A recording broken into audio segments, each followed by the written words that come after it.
దేశవ్యాప్తంగా ఎండలు మండిపోతున్నాయి. ఎండల నుంచి ఉపశమనం పొందేలా భారత వాతావరణ శాఖ గుడ్ న్యూస్ చెప్పింది. ప్రధానంగా నైరుతి ఋతుపవనాలు ఇప్పటికే దేశంలో ప్రవేశించినట్లు ఇప్పటికే వాతావరణ శాఖ పేర్కొన్నది. దీనికి సంబంధించి ఇప్పటివరకు అండమాన్ నికోబార్ దీవులో కూడా తాకినట్టు కూడా ప్రస్తుతం అయితే తెలుస్తుంది. దీనికి సంబంధించినటువంటి స్టేటస్ ఏ విధంగా ఉంది, కేరళ తీరాన్ని ఎప్పుడు తాకే అవకాశాలు ఉంది అండ్ రానున్న రోజుల్లో వెదర్ ఏ విధంగా ఉండే అవకాశం ఉంది, దీని గురించి మనతో మాట్లాడడానికి ఐఎండీ ఆఫీసర్ శ్రీనివాస్ గారు ఉన్నారు. వారితో మాట్లాడదాం. సార్, ఈసారి కూడా ఐఎండీ అంచనాల ప్రకారం ముందుగానే వచ్చినట్టు తెలుస్తుంది. సో ఏ విధంగా ఎక్కడి వరకు రీచ్ అయ్యాయి ఇవి? నిన్నటికి మనకి భారత ఉపఖండంలో మనకి ప్రధానంగా మొదటి పాయింట్ మనకి అండమాన్ నికోబార్ దీవులు, అండమాన్ సముద్రము, ఆ ప్రాంతాలకి నిన్న మనకి ఋతుపవనాలు చేరుకున్నాయి. చేరుకోవడానికి సూచికగా మనకి ఉన్నటువంటి ఇండికేటర్స్ అన్నీ కూడా పాజిటివ్ వచ్చాయి. సో 24 అవర్స్ బట్టి అక్కడ కంటిన్యూస్ రెయిన్ పట్టడం, హెవీ రెయిన్ పట్టడం ఇవన్నీ కూడా జరుగుతున్నాయి. రాగల 2-3 రోజుల్లో ఇవి మరింత ముందుకెళ్ళడానికి కూడా ప్రస్తుతం పరిస్థితులు అనుకూలంగా ఉన్నాయి. ప్రస్తుతం ఇక్కడ చూసుకున్నట్టయితే మనకి నిన్నటికి మనకి ఈ ప్రాంతం ఇది అండమాన్ నికోబార్ దీవుల ప్రాంతం ఇక్కడ వరకు చేరుకున్నాయి. ఈ రోజు ఇది దాటి కొంచెం ముందుకు కూడా పురోగమించినట్టుగా కూడా సమాచారం ఉంది. ఇది గ్రాడ్యువల్గా ఇలా పురోగమిస్తూ మనకి ఈ నెల 27వ తేదీ నాటికి కేరళ తీరానికి మెయిన్ భూభాగంలో కేరళ తీరానికి మొదటగా తాకే అవకాశం ఉంది. సో ఈ సంవత్సరం వర్షపాతం ఏ విధంగా ఉంటుందని అంచనా వేస్తున్నారు?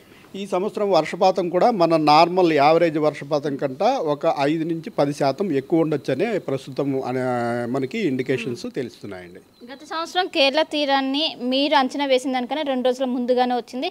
ఈసారి కూడా అలా వచ్చే అవకాశాలు ఉన్నాయి ఐఎండీ చెప్పిన దానికన్నా ముందు? ఇప్పుడు ఇచ్చిన ఈ మోడల్ అంచనాలకి +or- 4 days అండి. 4 రోజులు అటైనా అవ్వచ్చు, ఇటైనా అవ్వచ్చు. అది 4 రోజులు అటైనా ఇటైనా కూడా అది కరెక్ట్గానే భావిస్తాం అనమాట. ఎందుకంటే లాంగ్ రేంజ్ ఫోర్కాస్ట్, సీజనల్ ఫోర్కాస్ట్కి ఏంటంటే ఒక 4 రోజులు అటు ఇటు ఎర్రర్ ఉండే అవకాశం ఉంది. సో 4 రోజులు ముందు కానీ తర్వాత కానీ వచ్చినప్పటికీ కూడా అది కరెక్ట్ ఫోర్కాస్ట్గానే మనం భావిస్తాం. అంటే దేశవ్యాప్తంగా ఈ ఉష్ణోగ్రత ఎప్పుడు తగ్గి ఎప్పుడు మాన్సూన్ స్టార్ట్ అవుతుంది? అంటే మనకి కేరళని తాకిన తర్వాత గ్రాడ్యువల్గా పైకి పురోగమిస్తాయి, మనకి ఉత్తర భారతదేశం వైపు పురోగమిస్తాయి.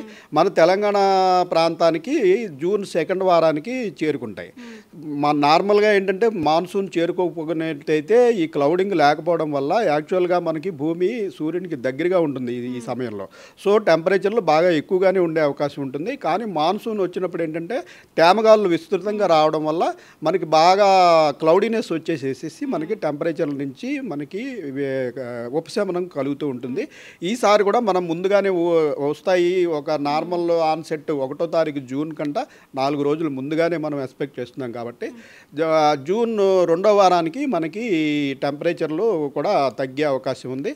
అయితే ఈ మే నెలలో ముఖ్యంగా మనకి టెంపరేచర్లు బాగా ఎక్కువ ఉండే సమయంలో మనకి గత 10 రోజులు బట్టి తెలంగాణకి ఆనుకుని ద్రోణులు కానీ ఉపరితల ఆవర్తనాలు కానీ కొనసాగడం వల్ల మనకి తెలంగాణలో కూడా నార్మల్గా మే నెలలో ఉండాల్సిన టెంపరేచర్ల కంటే 2-4 డిగ్రీలు తక్కువగానే నమోదవుతున్నాయండి. ఋతుపవనాలు దేశవ్యాప్తంగా అంటే విస్తరించడానికి ఏమైనా అనుకూల పరిస్థితులు ఉన్నాయి? ఏ విధంగా ఉండే అవకాశం ఉంది? ప్రస్తుతం అనుకూల పరిస్థితులే ఉన్నాయి. అనుకూల పరిస్థితులు ఉండి పురోగమించే అవకాశం కనపడుతోందండి. అంటే ఇప్పుడు తెలంగాణకు వచ్చేసరికి రాష్ట్ర వ్యాప్తంగా ఉష్ణోగ్రతల పరిస్థితి ఏ విధంగా ఉంది, ఏ విధంగా నమోదవుతుంది, నేను వరుస సూచన ఉందా? గత 10 రోజులు బట్టి కూడా మనకి టెంపరేచర్లు నార్మల్ మే నెల టెంపరేచర్ల కంటే 2-4 డిగ్రీలు తక్కువగానే నమోదవుతున్నాయి. వచ్చే 5 రోజుల్లో కూడా మనము టెంపరేచర్లు తక్కువగానే నార్మల్ కంటే 2-4 డిగ్రీలు తక్కువగానే ఉండే అవకాశం ఉంది. రాష్ట్ర వ్యాప్తంగా అన్ని జిల్లాల్లో 36-40 డిగ్రీల వరకు మాత్రమే వచ్చే 5 రోజుల్లో కూడా టెంపరేచర్లు రికార్డ్ అయ్యే అవకాశం ఉంది. దీనికి కారణం ఏంటంటే మనకి ఇంకా ద్రోణులు వీటి ద్వారా క్లౌడింగ్ వర్షపాతం వచ్చే అవకాశం ఉంది. కాబట్టి టెంపరేచర్ల నుంచి అయితే ప్రస్తుతం ఉపశమనం ఉంది. రాగల 2-3 రోజుల వరకు మనం చాలా జిల్లాలకి ఆరెంజ్ అలర్ట్ అలాగే ఎల్లో అలర్ట్ కూడా జారీ చేయడం జరిగింది. ఇది ముఖ్యంగా ఈదురుగాలులతో కూడిన ఉరుములు మెరుపుల జల్లుల గురించి ఈ వార్నింగ్ జారీ చేయడం జరిగింది. ఈరోజు చూసుకున్నట్టయితే మనకి నార్త్ తెలంగాణలోని జిల్లాలు అలాగే మనకి పశ్చిమ జిల్లాలు, సౌత్ జిల్లాలు ఇంక్లూడింగ్ సిటీలోని 3 జిల్లాలకి కూడా మనం ఆరెంజ్ వార్నింగ్ ఇది రెయిన్ఫాల్ ఎక్కువ ఉంటుందని కాదండి, గాలి ఈదురుగాలి చాలా ఎక్కువ ఉండే అవకాశం ఉంది. 50 నుంచి 60 కిలోమీటర్ల వేగంతో ఈదురుగాలు సంభవించే జిల్లాలకి ఆరెంజ్ వార్నింగ్ జారీ చేయడం జరిగింది. మిగిలిన జిల్లాలకి 40 నుంచి 50 అలాగే 30 నుంచి 40 కిలోమీటర్ల వేగంతో ఈదురుగాలులతో కూడిన వర్షాలు వచ్చే జిల్లాలకి ఎల్లో వార్నింగ్ జారీ చేయడం జరిగింది. అంటే గత సంవత్సరం మేలో ఏ విధంగా ఉంది పరిస్థితి? ఇటు అకాల వర్షాలు ఏ విధంగా ఉంది, వాటి స్టేటస్, ఇటు ఉష్ణోగ్రతల ప్రభావం ఉంది. ఈ సంవత్సరం ఏ విధంగా ఉంది? గత మే నెల కంటే ఈ మే నెలలో మనకి ఈ ద్రోణుల ప్రభావం కంటిన్యూస్గా ఇప్పటి వరకు కొనసాగింది. మరొక వారం కూడా కొనసాగే అవకాశం ఉంది. అంటే ఇంచుమించు 3 వారాల పాటు మనకి మే నెలలో పూర్తి ఉపశమనం లభించింది. 4వ వారంలో కూడా కొనసాగినట్టయితే పూర్తిగా మే నెలలో మనకి ఇంక హీట్ వేవ్ల ప్రభావం లేనట్టుగానే భావించాలి. అంటే ఈ మే నెల వరకు మనం సమ్మర్గా కన్సిడర్ చేసి తర్వాత మాన్సూన్గా మనం చేసుకోవచ్చా? June, July, August, September monsoon months అండి. అంటే జూన్ మొదటి వారం కాదు, మనకి జూన్ మొదటి వారంలో కేరళను తాగుతాయి. సో ఓవరాల్గా ఇండియాలో monsoon season June, July, August, September. తెలంగాణకు వచ్చేటప్పటికి జూన్ 2 నుంచి 3 వారాలకి 3వ వారంలో మనకి ప్రవేశిస్తాయి. ఈసారి ఒక 2-3 రోజులు ముందుగానే ప్రవేశించే అవకాశం ఉంది. అంటే టెంపరేచర్స్ తక్కువ ఉన్నప్పటికీ గడిచిన 2 రోజుల నుంచి కూడా ఎక్కువ ఉక్కపోత వాతావరణం ఫీల్ అవుతున్నాం. దీనికి గల కారణాలు ఏంటి? దీనికి కారణం మనకి గాలిలో తేమ శాతం ఎక్కువ ఉంటుంది. మనం టెంపరేచర్లు తక్కువ అనుకున్నప్పటికీ ఇవి నార్మల్ శీతాకాల టెంపరేచర్ల కంటే ఎక్కువే. ఇప్పుడు 38-40 డిగ్రీల టెంపరేచర్ జనరల్గా ఎక్కువే. అయితే మే నెలలో ఉండాల్సిన టెంపరేచర్లో 42-43 డిగ్రీలు ఉంటుంది. కాబట్టి దాని నుంచి ఒక 2-3 డిగ్రీలు మనం తక్కువ ఉన్నాం తప్పించి నార్మల్గా పోల్చుకున్నట్టయితే మనకి ఈ టెంపరేచర్లు ఎక్కువే. ఈ టెంపరేచర్లో కనుక మనకి తేమ శాతం ఎక్కువగా ఉన్నట్టయితే డెఫినెట్గా ఇన్కన్వీనియన్స్, ఉక్కపోత, చాలా అనీజీనెస్ ఉంటుందండి. అంటే రైతులకు ఎలాంటి సూచనలు చేశారు ఈ అకాల వర్షం నుంచి? ఈ రైతులకి, ఇతర వర్తకులకి, సంబంధిత వర్గాలందరికీ కూడా మనం గత 4-5 రోజుల నుంచి రెగ్యులర్గా ఈదురుగాళ్ళ ప్రభావం, ముఖ్యంగా మామిడి తోటలు ఇటువంటి ఉన్న వాటి వల్ల ప్రభావం ఎక్కువ ఉంటుంది. కాబట్టి సంబంధిత అగ్రికల్చర్ అధికారులకి, జిల్లా కలెక్టర్లకి అందరికీ కూడా మనం రెగ్యులర్గా ఈ వార్నింగ్స్ అన్నీ కూడా పంపించడం జరుగుతుంది.